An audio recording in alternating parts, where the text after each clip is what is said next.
Springbok legend and former prop Cobus Visagie is my guest on Front Row Rugby today. Cobus, welcome. Good morning.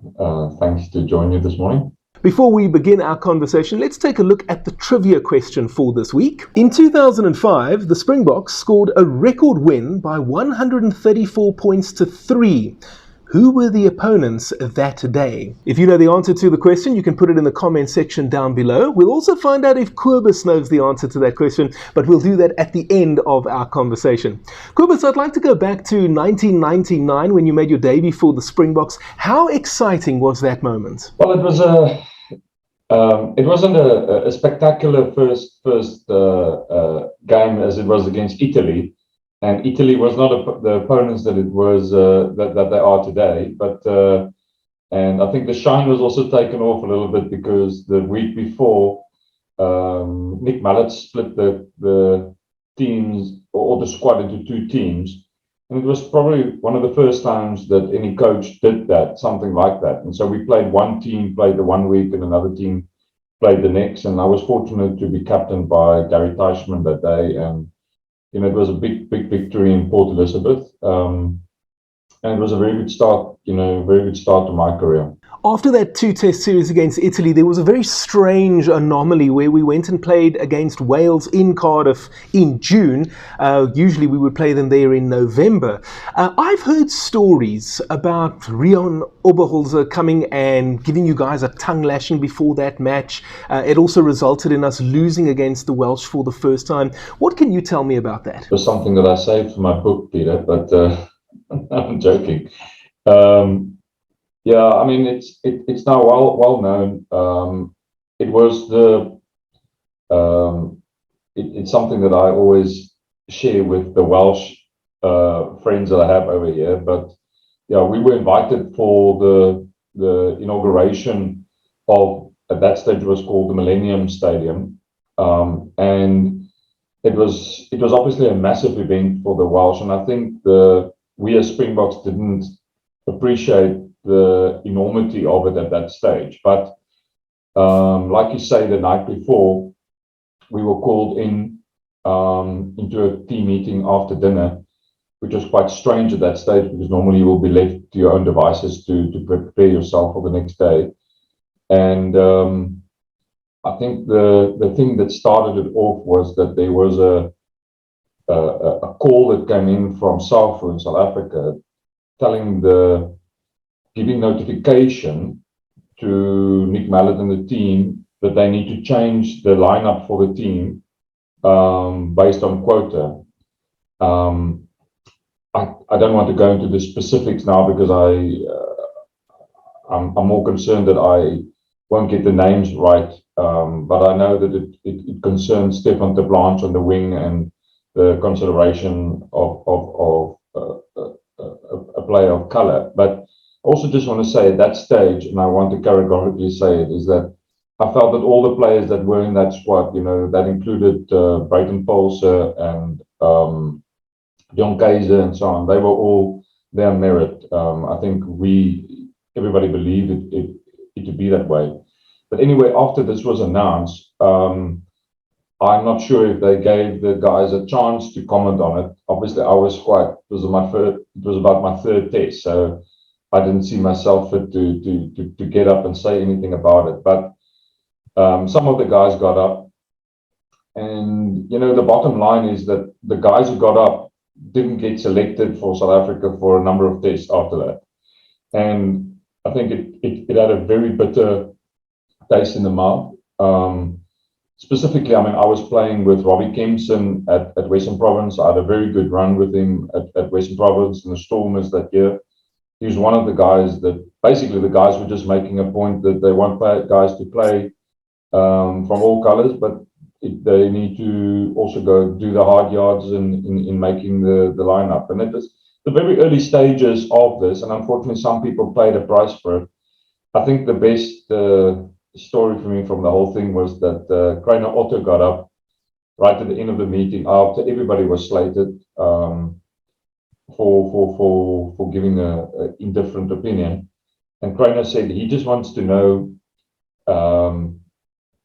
I think the background to this as well is they they said something about its vision 2005 to have 10 quota players in the team.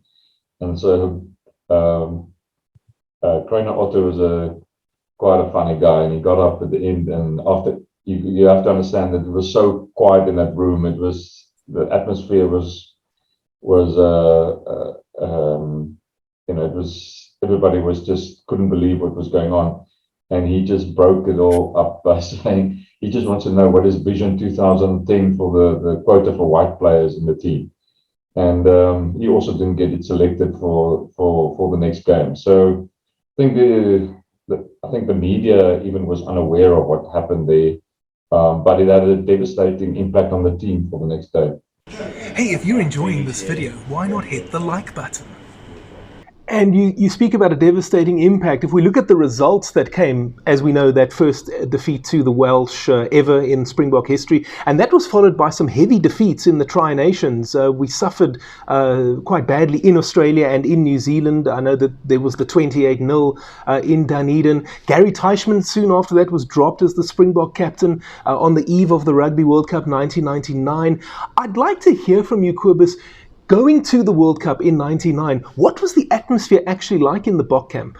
I mean, I think what is important to understand as background to it as well is that there were definitely two types of players in the squad at that stage. It were not two camps. It was just two types of players. It was the players who played in the series of games that led to the 18 unbeaten games under Nick up until the end of 1998. And then you had a different group of players, just type of players that was not that, and a lot of them were Stormers players, because the Stormers had a very good 99 Super Rugby campaign. But the guys who were playing in those unbeaten games under Gary was very loyal to him, and I believe that the fact that Gary was not selected to go to the World Cup, I think there's no doubt about it that it was the wrong decision, and it caused a division, but it especially affected the players that played with Gary in all those tests, and the camaraderie that they had.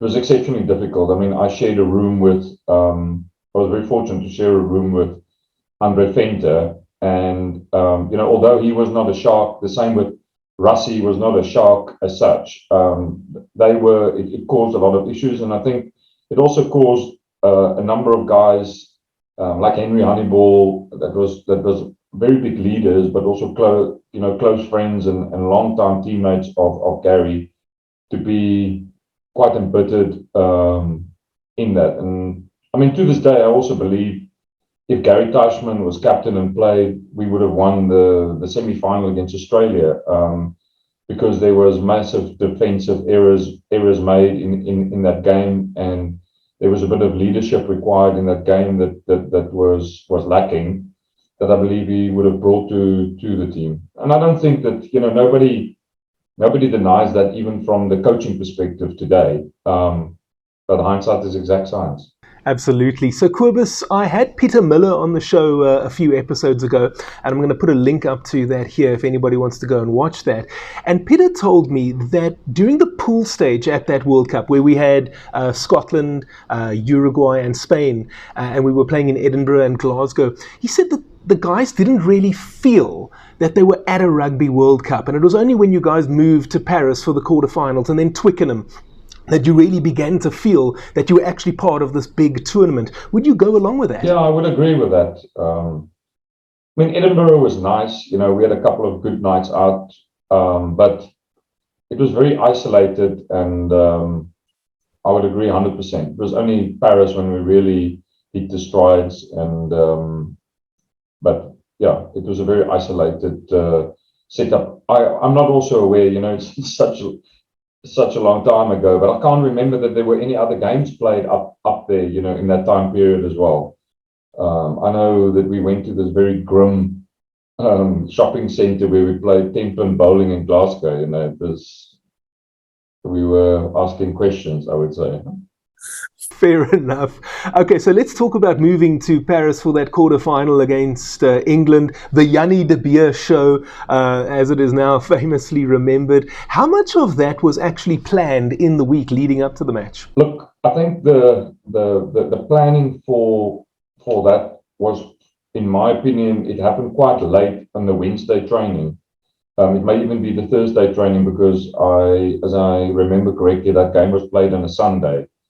So it would have been on the Thursday, and I still remember it felt like we were practicing in like a park, typically what you get in France, like a park set up with rugby fields in a park, a small training ground. It's also the first time I remember seeing toilets where it's just a hole in the ground, in the concrete, with no real toilet being placed. It's the memories that I have from that day. And I remember this discussion. You just mentioned Peter Miller, but I think today it was the Yanni de Beer show, but I think there's a couple of elements to it that lent itself where a couple of and I remember that it was Brendan Venter and Rassie Erasmus also making some big inputs at that stage in the decision to come to the decision to follow that strategy. In that we had a very dominant pack of forwards, and if you go and look at it, most of those were scored from scrums with a hit up from Peter Miller. And the thing is, to stop Peter Miller from a right shoulder scrum, hitting it up flat, you can bring him down, but it's like how much ground have you lost in the process. And I think that was a very smart strategy, that was devised quite late. The background to it is also to remember for that game is that the English went into that game with a strategy to outrun us. They believed that we were heavy and our pack of forwards was big, and they've made this mistake a couple of times against South Africa over the course of the last 20 years as well. But they selected Greening at hooker instead of Cockrell, and they also selected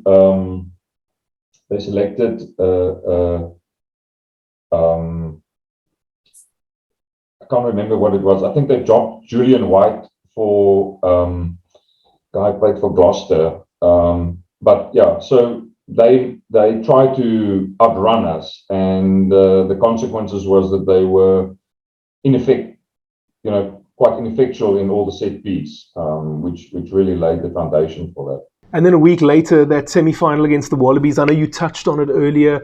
How much of a sucker punch was it to lose that match in extra time? I haven't watched that match for 20 years. I've got this nasty streak where when I go to the gym here in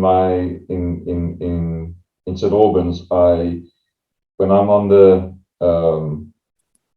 elliptical or on the running machines, I watch YouTube videos on this big screen, and then I always leave it for them, and it's always like famous wins of the Springbok against the English. I just leave it there for the next person to be reminded of it. But I actually came across it only about 6 months ago, and I watched the game again, that semi-final. And it's sometimes we forget. Less than 10 minutes from the end of overtime, we were ahead in that game. Also, in large parts to Yanni de Beer's kicking boot, and he showed a lot of steel in the way that he approached it. But I think in my these things are out there. My greatest team of all time would have Timmy Horan at inside center, and he was just devastatingly effective that day. He broke the line at the back of the lineouts so many times that we were on the back foot quite a bit from that. And then obviously Larkham had his fluke of kicking a ball that was heading, in my view, close to the flag on the touchline, and then just started boobering in towards the post, and he kicked it. Maybe it was quite devastating. It was also just I think that night, the next day was my birthday, and we had such a good run.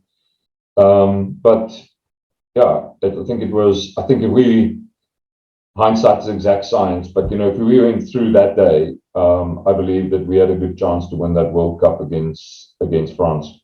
Yeah, I guess we'll just never know, hey? So you stayed in the side for the next couple of years. Nick Mallett was then replaced by Harry Viljoen. I'm keen to hear from you, Cobus. What would you say are the differences that you noticed between the way Nick Mallett did things and the way Harry Viljoen approached it? Look, I think if you take Harry first, Harry's strategy from the start of his coaching career and the way that he were able to coach 3 different provincial sides to Currie Cup finals was that he was on the front end of the technological and physiological side of rugby. So yeah, the trainer Chris van Lochenberg that was ahead of the rest of the trainers in the competition, and I think that played a significant role. Because of that, also eventually when he got to Stormers, he had the ability to bring some big names with him that was on top of their game at that stage, like Dick Muir and James Small, but also had great influence on players that were tough to manage, if I could put it that way. Christian Stewart would be in that bracket, but I think in coaching strategy, it's quite an aloof, surgical way of coaching, where Nick was very much involved. Nick is the only coach that I've ever had that would get into fitness sessions with players, do rowing sessions with them. He would always be open to play golf with the guys, and he engaged fully, over dinners with players, getting into debates about strategy, etc. And because he's an intelligent man and an intelligent rugby thinker, he was very comfortable in getting into a argument or debate about a principle of what you want to pursue, and all the players respected him for that. But I think when it comes to man management, I would say that both of them were quite open to players in the way that they want to go about it, which was at that stage quite enlightening compared to, I would almost say, the old school way of a closed shop. You arrive on the day and your shirt are handed out to you, blue shirt in the A team and green shirt in the B team, and there's no explanation for it. I think they were quite instrumental in changing that engagement with players. Harry Viljoen was gone by the beginning of 2002. You didn't play in 2002. You came back into the team in 2003. Was that because of injury? Yeah, I mean, that my career was massively impacted by, first at the end of, in October 2000, I dislocated my wrist, a lunar dislocation that took me out for 8 to 9 months, and that was also the reason why I had that substance abuse case against me, which was, also it was actually right at the same time that had to be resolved at that stage. And then I came back, and then in 2000, so that took me out the whole of the Tri Nations. I think I played my first game back against the All Blacks in 2001, and then 2002 Currie Cup, I dislocated my right ankle, which was very severe syndesmosis. My tibia and my fibia split from each other, and I had all ligaments both sides of my foot, so that kept me out another 9 months. So it was quite a tough. It was quite tough sessions that to be out of the game, probably in my prime. But it probably also lengthened my career to the point that I played until I was 36 in the end. And then in 2003, you were involved in those June Test matches, but then that was also the end of your Springbok career. I mean, we're going to talk about it. I just want to speculate. I know that Kamp Staaldraad came soon after those June Test matches. Why did your Springbok career end at that point? Well, I would say that I came out of that 2002 where I dislocated my ankle. I was on the fastest possible track to get it right. but I was probably not on par yet at that stage. And I needed another 2 or 3 months, which if you had a bit of patience, I could have got there, which I later proved in my career, with the way that I performed at Saracens, that I wasn't off the boil. It was just a recovery time that I required. But I'll be very honest with you that I didn't sit around the same table with Rudolf Straeuli. I thought he was like 3 notches below what a Springbok coach should be. And I probably said to him as much in a team session one day. I think the thing that still need to be known to this day is that they came into a session, and with my financial background, they made a proposal to the team in June of 2003 for everybody to go and risk. It means to not have a salary or on a contract until they go to the World Cup in October that year. And they wanted everybody to play and risk. They believed that that's the way to get the best out of the players. And I stood up with a number of other players that were all guys that have got financial, guys with university education, and they thought we can make the point, almost similar to 1999, and I stood up not for myself. I was working for PricewaterhouseCoopers as a chartered accountant. I didn't need to play rugby for that, but I stood up and said, that it is absolute nonsense and it's unprofessional, and it's a disgrace actually to offer something like that. But the problem was that Straeuli made a deal with the 4 captains of the region to secure contracts for them at that stage, and for them to convince each their own contingent of, the Stormers, the Lions, the Sharks, and I think it was the Cats at that stage, whatever, to the Bulls, to convince their players to go off contract. Now, that was also, in my view, a collusion with Rian Oberholzer and everybody else involved. And I just didn't have time for people that operated like that.